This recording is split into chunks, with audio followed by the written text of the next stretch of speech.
being over here in Denmark, I was hoping very much that I would see a watch like this, because Urban Jørgensen was the most famous Danish watchmaker of all time, and since we're very close to Copenhagen, that's where he worked, I would have hoped that we'd have got one. Yeah. In fact, this example is by his brother, who was called Frederick Jørgensen, Yeah. and his signature is actually here on the back Yeah. of the cuvette. And he was sent to run a factory that they had about 50 kilometers from here. Now, I wanted to ask you a question. Are you a collector of watches? Nej, det gør jeg ikke. Det er No, noget, min mand my har husband bought them in auction about 7 or 8 years ago, I think. Just by chance? I mean, he... Ja. Yes, he likes gold-colored things. They were so nice. He couldn't resist them. I think they're beautiful too. Well, that's interesting, because he picked a good one in this. Let me see if I can get it out. Now, it has a peculiarity in the movement, which I won't go into too much detail, but it's called a double-wheel duplex escapement. What it consists of is that inside here there are actually 2 wheels, one on top of the other, Ja. whereas in a normal watch of this type there would only be 1 wheel. Ja. And that makes a difference to the value and to the collector's interest. Could I ask you how much you paid for this particular one? Jeg mener, han er givet I think we paid about 3,000 kroner, about £300. Well, that's good news. Well, that's 30,000 kroner today, which is about £2,500. 30 i dag. 2,500 today? What? At first glance, anybody could be forgiven for not recognising this as a piece of glass. Looks like a piece of metal, doesn't it? Is this a family heirloom? Is it something that's been in your family? No, it was found on a flea market for about 15 kroner. 15 kroner, It's about a pound. About a pound, Pound and a £1. half.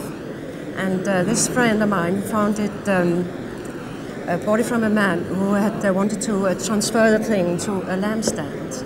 Yes. But you could see that he couldn't do it without sort of breaking it up to pierce it He's without actually breaking it. trying to drill it. Yes, and well, he just thought anyway it was so horrible and so ghastly, so Really? he just wanted to get rid of it. I found it interesting from a construction point of view. So let's just have a look at it. Yes. First of all, it looks like it's sort of painted on the inside with a sort of orange colour. But when we analyse it and look through, we can see, first of all, there are several techniques involved in manufacturing this. First of all, the actual item itself, let's have a look underneath. Yes, it's actually been blown, Yes. okay, because you can see traces of a pontil mark which has been ground away. Yes.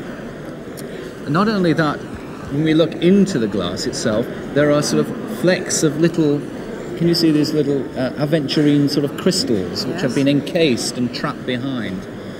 Now, once the item had been blown, the next technique would have involved acid etching.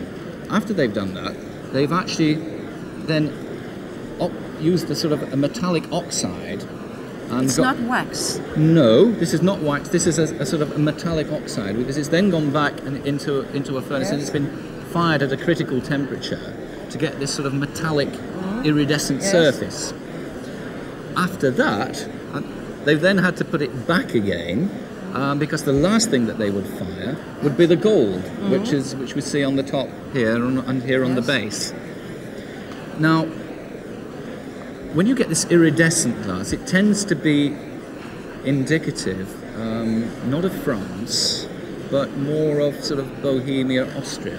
Can't be absolutely specific and say who made it. No. But there are certain, this decoration around the base, this sort of palmette type device, and this decoration around the top is very reminiscent of Moser of Carlsbad.